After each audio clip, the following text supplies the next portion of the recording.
similarité, c'est que nous avons maintenant une extrême droite décomplexée qui agit à visage découvert avec des rassemblements de néo-nazis en plein centre-ville, en plein jour.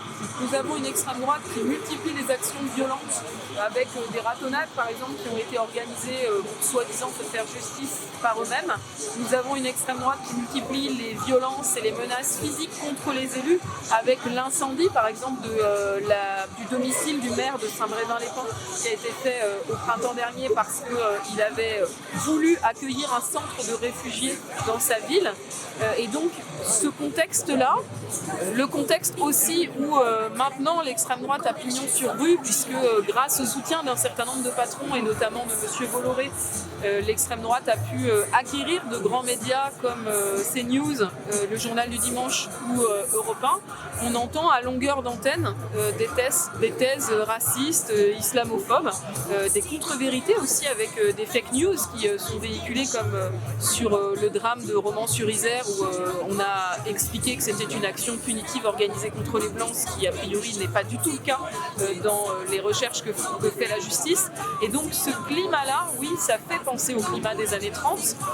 Après, sur le climat des années 30, ça nous dit que le pire est possible, puisque maintenant, ça fait des années que la CGT alerte sur le risque de l'extrême droite, sur le danger de la banalisation.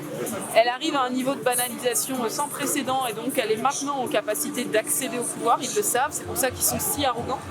Mais le pire n'est jamais certain et c'est l'action syndicale qui peut empêcher le pire, comme justement dans les années 30, la CGT a empêché les coups d'État qui étaient organisés à l'époque par l'extrême droite. On se souvient du 6 février 1934 avec la tentative de coup d'État. Et la CGT, grâce à un mouvement d'unité syndicale important, a construit une très grande mobilisation qui a permis le Front populaire et l'arrivée au contraire de la gauche au pouvoir. Donc cet exemple historique démontre, et c'est pareil, ce qui s'est passé aux États-Unis. Après la crise de 29, aux États-Unis, il y a eu Roosevelt. Il n'y a pas eu de nazis comme en Allemagne, où après la crise de 29, par contre, c'est Hitler qui a pris le pouvoir.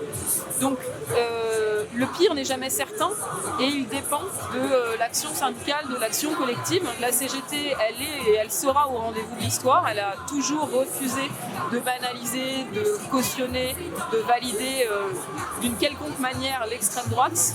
Il faut que, notamment, la classe politique le soit aussi parce que nous ne pouvons pas tout faire seuls.